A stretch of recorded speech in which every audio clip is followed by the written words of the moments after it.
बिस्मिल्लाहिर्रहमानिर्रहीम। अस्सलाम वालेकुम स्टूडेंट्स, उम्मीद है आप खैरियत से होंगे। आज की वीडियो में हम class 10th maths national book foundation chapter number 6 exercise 6.1 को स्टार्ट करने जा रहे हैं। स्टूडेंट्स, हम जो भी क्वेश्चन स्टार्ट करेंगे उससे पहले हम उसका बेसिक कॉन्सेप्ट क्लियर करेंगे, देन क्वेश्चन की तरफ आएंगे। तो क्वेश्चन नंबर 1 में देखें हमारे पास क्या है। If a is equal to 2 4 6 8 एक सेट दिया गया है and v is equal to again एक सेट दिया गया है 1 3 5 which of the following relations are functions from a to b, और जिसमें हमारे पास क्या होंगे, रिलेशंस होंगे। हमने सबसे पहले क्या करना है, इसके रिलेशंस बनाने हैं, और वो जब रिलेशंस बना लेंगे तो उसमें से हम कहेंगे कि कौन से वो फंक्शन करते हैं ए से लेकर बी तक।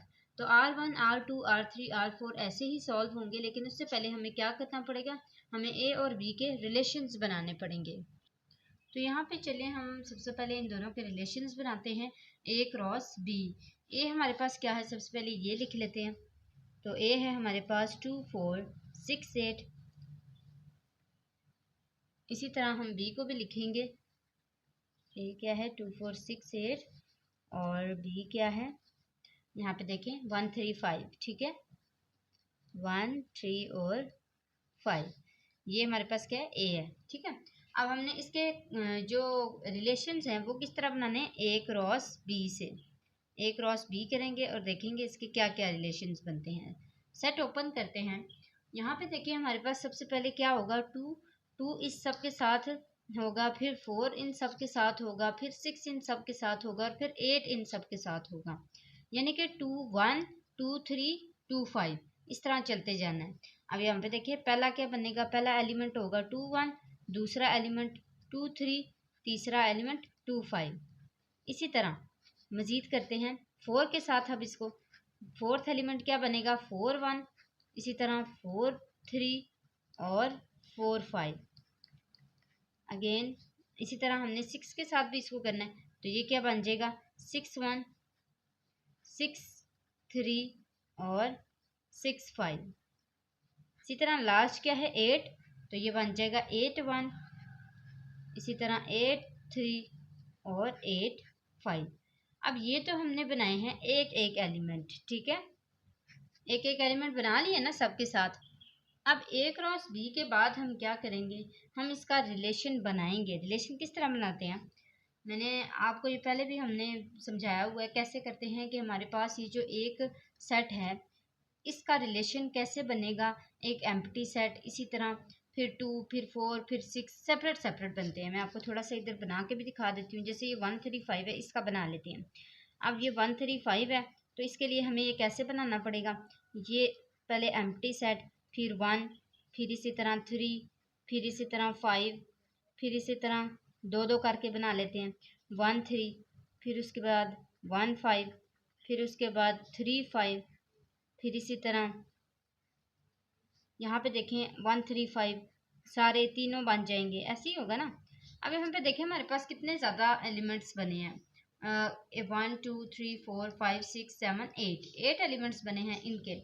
इसी तरह जैसे ये मैंने यहाँ पे बनाए हैं, इस तरह हमने इन दोनों का रिलेशन बनाया है। इन दोनों के रिलेशंस क्या हैं, ये सारे एलिमेंट्स। ठीक है, ये इसका एलिमेंट है, ये एलिमेंट, इस तरह सारे एलिमेंट्स हैं। तो ये जो है ये इसके रिलेशंस बने हैं। अब हम यहाँ पे देखेंगे, यानी कि ये इनके सबसेट, जब इनके सबसेट्स बनेंगे तो उनको रिलेशंस कहा जाएगा, और वो किसके सबसेट होंगे, ए क्रॉस बी के। ठीक है, अब यहाँ पे देखें ये जो हमें सेट दिया गया ये भी कहीं और से नहीं दिया गया, ये देखें ये यहाँ से ही है। 2 3 क्या यहाँ पे 2 3 है, यस। 6 5 यहाँ पे है, देखें, यस। 8 3 यहाँ पे है, ये देखें है। 4 1 यहाँ पे है। इसका मतलब है कि ये जो हमें रिलेशंस दिए गए हैं ये भी एक्चुअली यहाँ से ही दिए गए हैं। ठीक है, अब रिलेशंस हमने बनाए थे ना खुद, उधर से ही हम उन्होंने भी दिए हैं। अब यहाँ पे देखें, ये अगर आप ना भी बनाए तो इसमें कोई इशू नहीं है, आपने इनको समझ लेना है कि यहाँ पे अगर हमारे पास डोमेन और रेंज बराबर होगी, यानी कि डोमेन ये ए के इक्वल और रेंज बी के इक्वल होगी, तो इसका मतलब होगा कि वो हमारा जो रिलेशन है वो बिल्कुल ठीक होगा। लेकिन याद रहे कि जो डोमेन होगी वो रिपीट नहीं होनी चाहिए और रेंज भी रिपीट नहीं होनी चाहिए। ठीक है, अगर रिपीट हो रही होगी तो उसका फंक्शन नहीं बनेगा। हमने फंक्शन बनाने हैं ना। अब यहाँ पे फर्स्ट वाले को सॉल्व कर लेते हैं।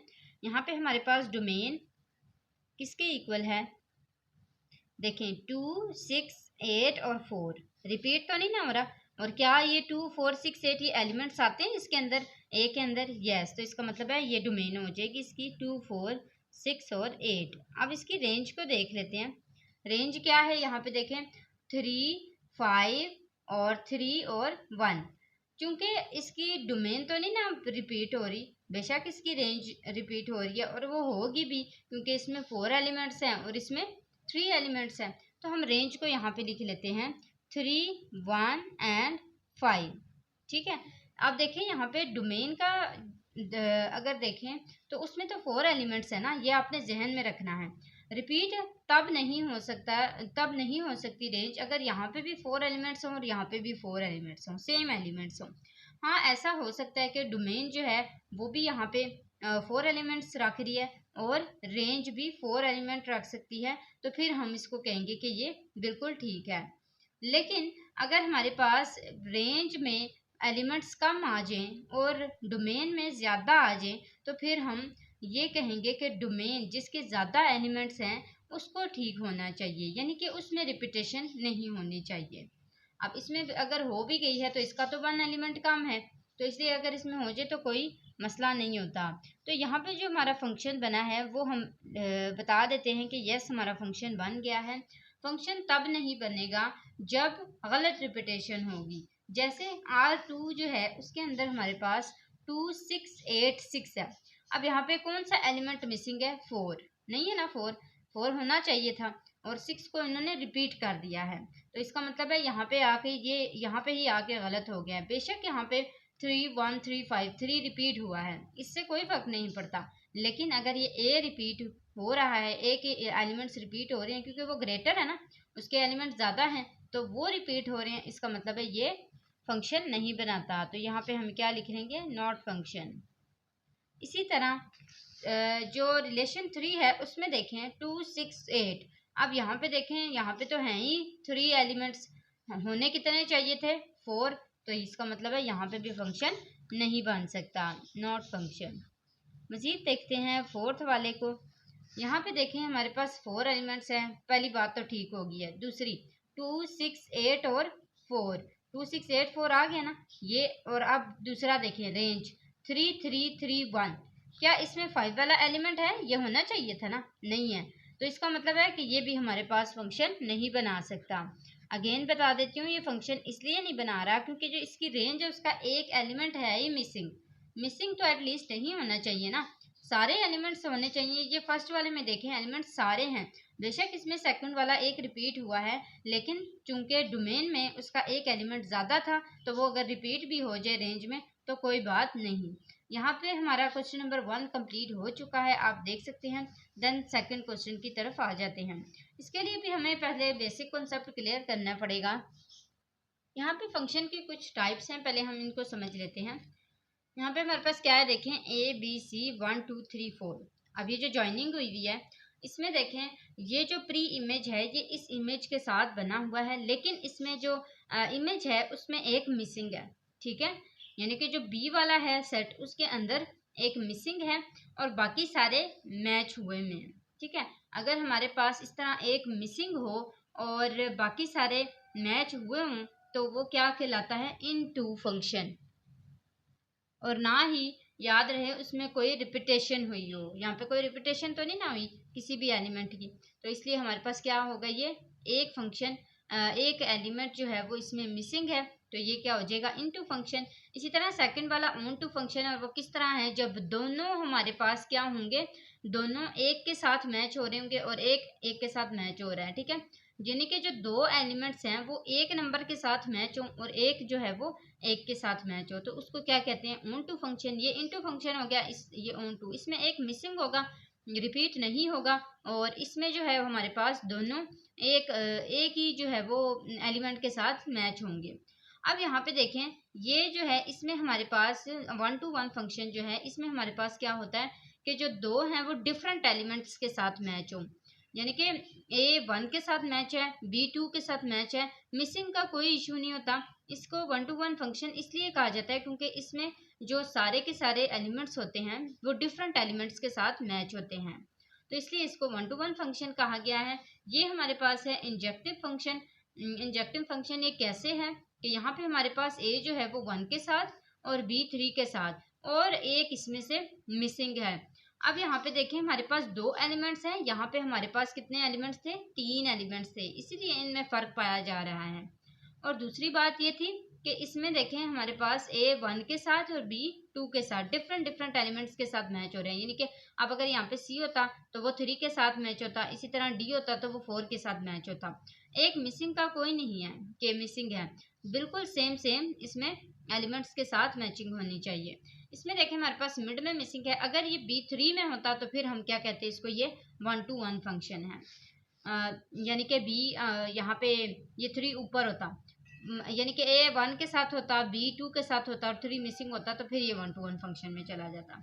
लास्ट वन इसका बाइजेक्टिव फंक्शन है, जिसमें ए 3 के साथ और बी 4 के साथ कोई मिसिंग एलिमेंट नहीं है, कोई डबल एलिमेंट एक के साथ मैच नहीं हुआ, कोई यहाँ पे रिपीटेशन नहीं हुई, यानी कि ये ऑन टू और 1 to 1 फंक्शन का मिक्सचर है। कैसे, ये देखें ऑन टू फंक्शन में हमारे पास 2 एलिमेंट्स एक के साथ मैच थे और एक एलिमेंट एक के साथ मैच था, एक एलिमेंट एक के साथ मैच था, और यहाँ पे हमारे पास डिफरेंट एलिमेंट्स भी इसके साथ मैच है, तो इसका मतलब है कि ये ऑन टू और 1 to 1 फंक्शन का मिक्सचर हो चुका है।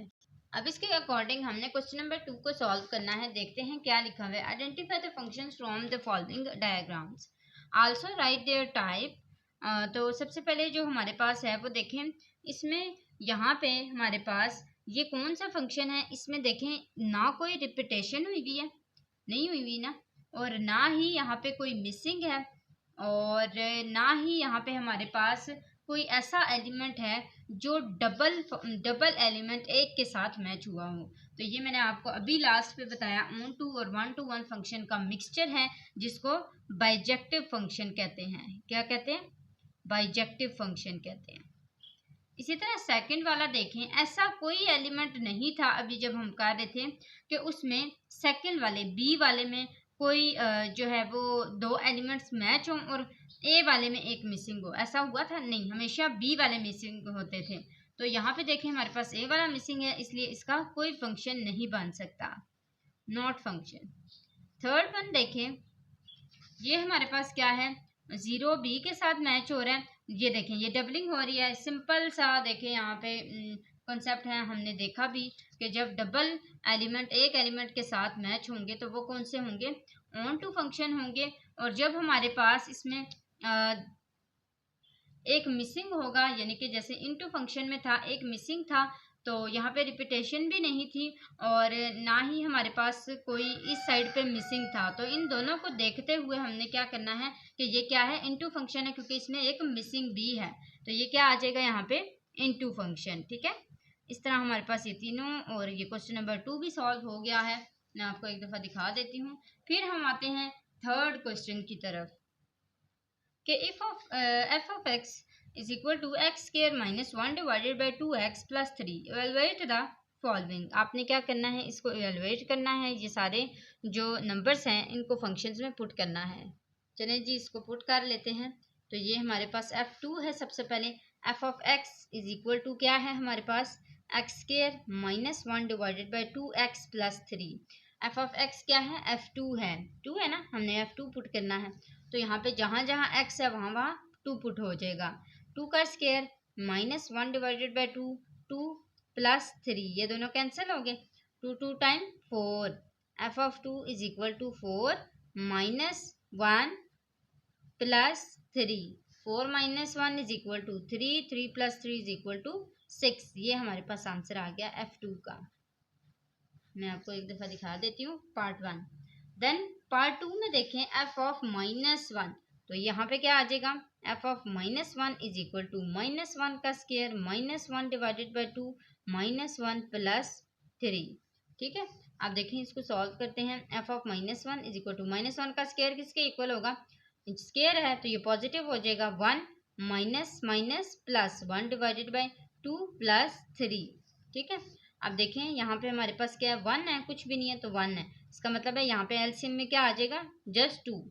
अब 1 2 टाइम 2 ऊपर क्या है, 2 1 time 2 plus 2 1 time 1 1 time 1, 1 2 time 3 2 time 6, ऐसे 6 7 8 9, क्या आंसर आएगा 9 डिवाइडेड बाई 2, किसका f ऑफ -1 का, ठीक है।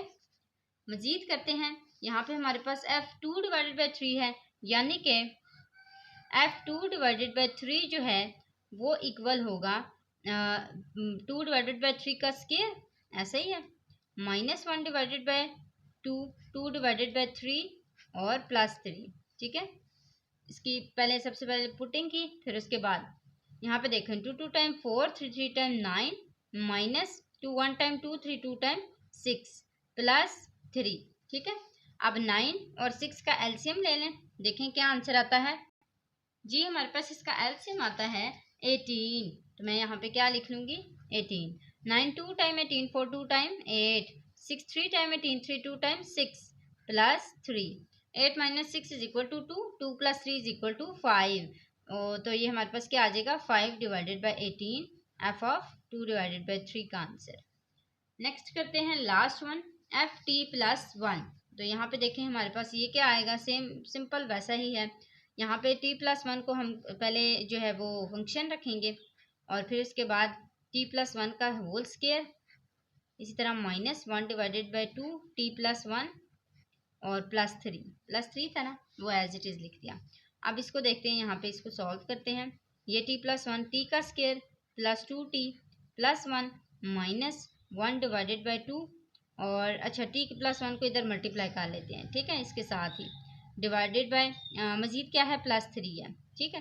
तो यहाँ पे देखें हमारे पास इसमें 2 है, तो हम इसको सबको या तो 2 के साथ डिवाइड कर लेते हैं या फिर एलसीएम ले लेते हैं, तो मैं दोनों में से एक चीज़ कर लेते हैं। तो हम इसको डिवाइड कर लेते हैं 2 के साथ।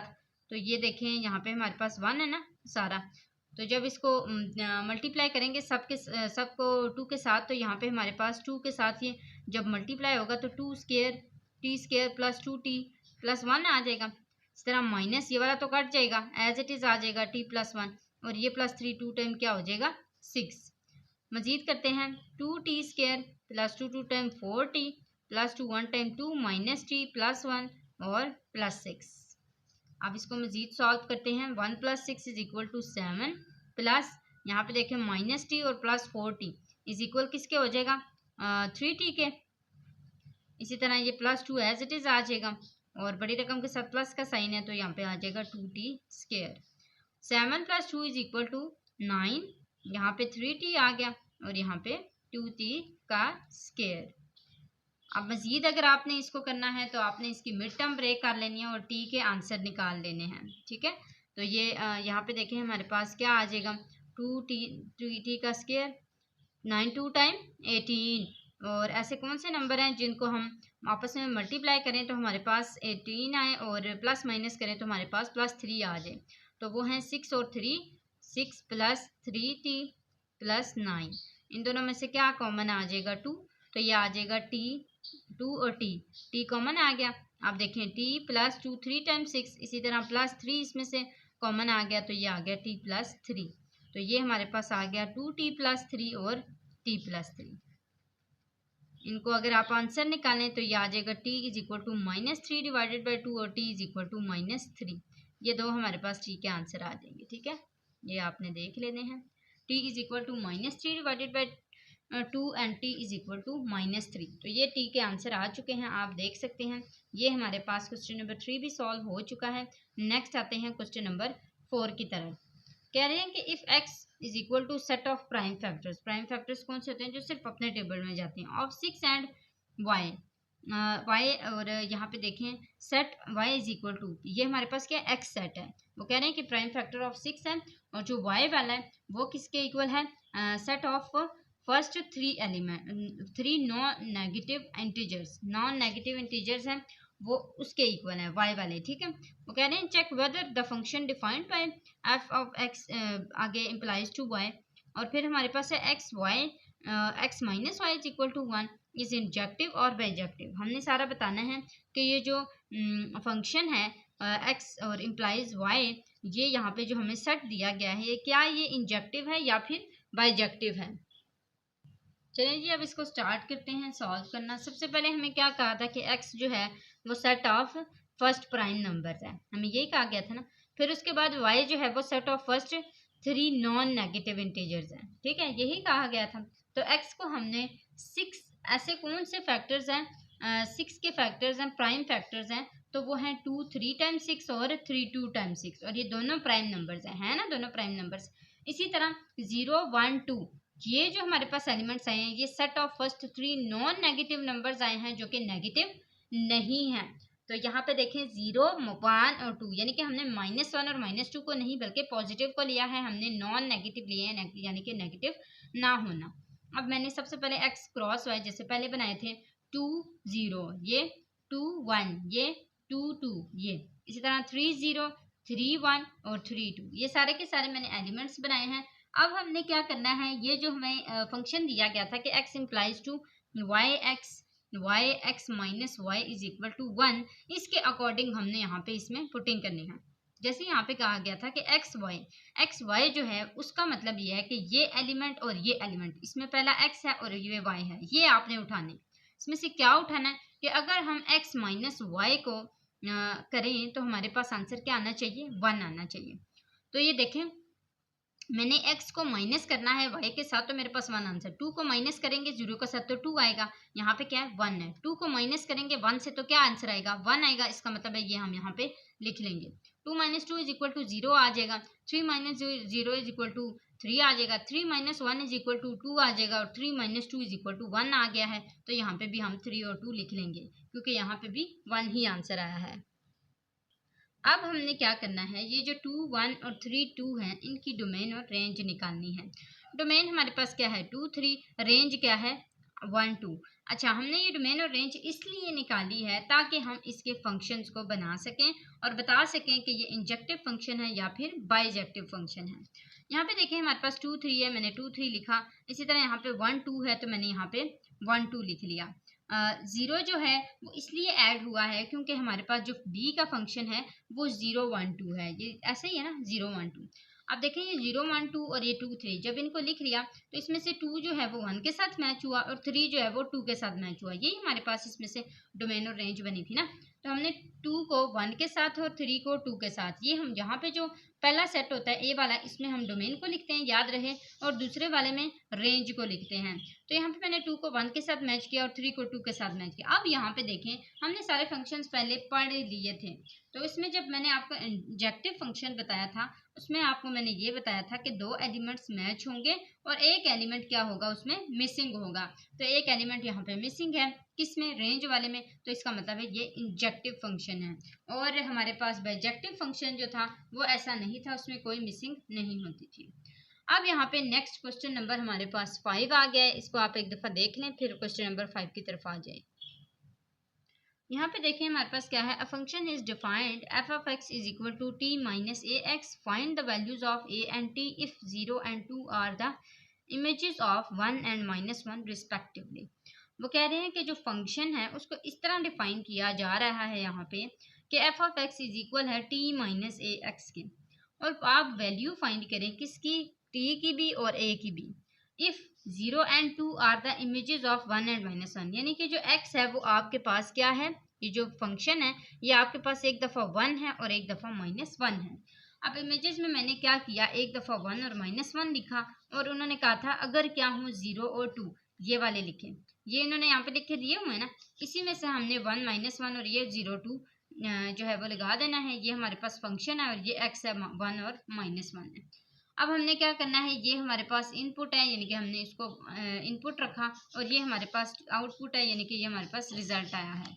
अब देखें एफ ऑफ एक्स हमें पहले जो इक्वल करके दिया गया था वो था टी माइनस ए एक्स, जिसमें हमने सबसे पहले x is equal to 1 put किया और फिर x is equal to -1 put किया। और जब हमने x is equal to 1 put किया तो हमारे पास f of 1 is equal to t minus, यहाँ पे जो हमारे पास था कि टी माइनस ए एक्स, इसमें हमने x की जगह 1 पुट किया तो t माइनस ए आ गया। हमने -a को दूसरी साइड पे रख के a is equal to t कर दिया। ये हमारे पास है पहली इक्वेशन। दूसरी जिसमें हमने -1 को पुट करना था, हमें कहा गया था यहाँ पे -1 है, हमने -1 को पुट किया तो t माइनस ए, यहाँ पे x की जगह -1 आ गया। अब जब ये -1 आया तो माइनस माइनस प्लस हो गया, तो 2 is equal to T plus A आ गया। अब हमने क्या करना है कि a is equal to T put करना है ना, यही बताया गया था। तो हमने a is equal to T put करके t प्लस टी किया, तो ये हमारे पास 2t आ गया। 2 डिवाइडेड बाई 2 किया तो 2 1 टाइम t का आंसर क्या आ गया, 1 आ गया। अब इसी इक्वेशन के थ्रू हम कह सकते हैं कि अगर a t इक्वल है तो a इज इक्वल क्या होगा, 1 होगा। अगर t 1 है तो जाहिर है a भी 1 होगा, क्योंकि a इक्वल है ना t के, दोनों का आंसर सेम है, इसीलिए इन दोनों का आंसर सेम आया है। t is equal to b 1 और a is equal to b 1। ये है हमारे पास क्वेश्चन नंबर 5। क्वेश्चन नंबर 6 की तरफ आ जाते हैं कि a function f is defined by f of x is equal to mx plus t is f bijective, justify your answer। आपने अपना आंसर जस्टिफाई भी करना है कि बाइजेक्टिव f 1 to 1 फंक्शन है और ऑन टू फंक्शन है। यही हमें बताया गया था, पहले भी हमने पढ़ा कि जो 1 to 1 और ऑन टू ये दोनों जब मिक्स होंगे तो मिक्स होके ये बाइजेक्टिव फंक्शन बनाएंगे, ऐसे ही था। तो हमने यहाँ पे क्या किया कि जैसे हमें गिवन था कि F x is equal to M x plus C, उसको हमने यहाँ पे रखा, तो ये हमारे पास देखें ये क्या आ गया, एफ एक्स 1 और एफ एक्स 2 ये दोनों एक दूसरे के क्या हो गए, इक्वल हो गए हैं। क्यों? क्योंकि हमने 2 रखने हैं ना, तो हमारे पास 2 आ जाएंगे। 2 क्यों रखने हैं? क्योंकि एक 1 to 1 फंक्शन है और दूसरा ऑन टू फंक्शन है। अब देखें यहाँ पे हमारे पास क्या है, एफ एक्स 1 और एम एक्स 1 और सी, इसी तरह एम एक्स 2 और सी, यानी कि जहाँ पे 1 था वहाँ पे 1 आ गया और जहाँ पे 2 था वहाँ पे 2 आ गया। अब x1 इक्वल है x2 के, ऐसा ही है, इक्वल है। हमने क्या किया, 1 और 2, पहले हमने 1 और 2 रखा और फिर उसके बाद हमने mx1 प्लस सी रखा और फिर mx2 प्लस सी रखा। यहाँ पे हमने क्या लिखना है, mx1 प्लस सी और mx2 प्लस सी, ठीक है, इस तरह हमने लिख लेना है। अब देखें यहाँ पे एफ एक्स जो है वो इक्वल किसके है, एम एक्स प्लस सी के इक्वल है। हमने एक दफ़ा 1 पुट किया और एक दफ़ा 2 पुट किया। जब हमने 1 पुट किया तो हमारे पास आंसर है F1 का m प्लस सी, और जब हमने यहाँ पे 2 पुट किया तो यहाँ पे हमारे पास क्या आ गया, 2m प्लस सी, ठीक है। तो यहाँ पे आप लिख लें, मज़ीद ऐसे नहीं आपने लिखना, ठीक है, आपने इसका आउटपुट निकालनी होती है ना, यहाँ पे आउटपुट रखनी होती है। तो आउटपुट में आपके पास पहले m प्लस सी आया, फिर आपके पास 2m प्लस सी आया, ठीक है, ये आउटपुट आपके पास आ गई है।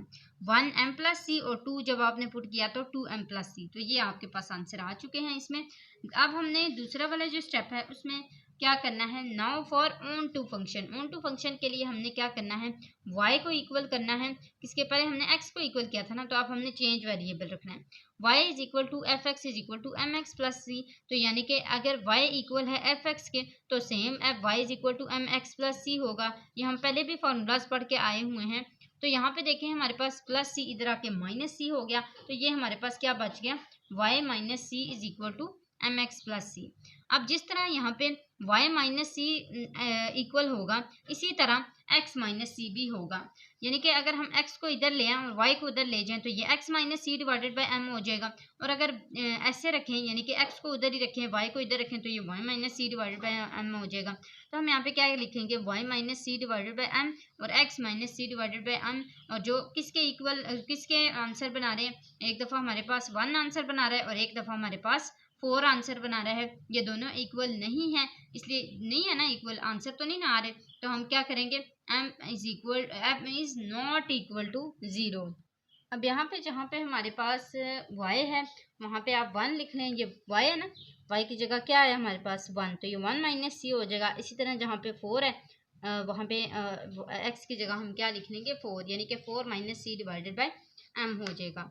अब यहाँ पे मैंने लिखा है कि this is onto function, ये ऑन टू फंक्शन था ना, तो ये ऑन टू फंक्शन हो गया। So we can say that f x is equal to M x plus c is bijective function. ये कौन सा फंक्शन है, बाइजेक्टिव फंक्शन है। हमने कहा था कि आप क्या करें, बताएं कि ये बाइजेक्टिव फंक्शन है या नहीं, और अगर है तो फिर जस्टिफाई करें। तो यहाँ तक हमारा ये लास्ट क्वेश्चन भी सॉल्व हो चुका है। मुझे उम्मीद है स्टूडेंट्स आपको अच्छे से समझ आ गया होगा। कोई भी कॉन्सेप्ट आपको समझ नहीं आता आप कमेंट बॉक्स में पूछ लिया करें। आज के लिए इतना ही, अगली वीडियो तक के लिए अल्लाह हाफिज़।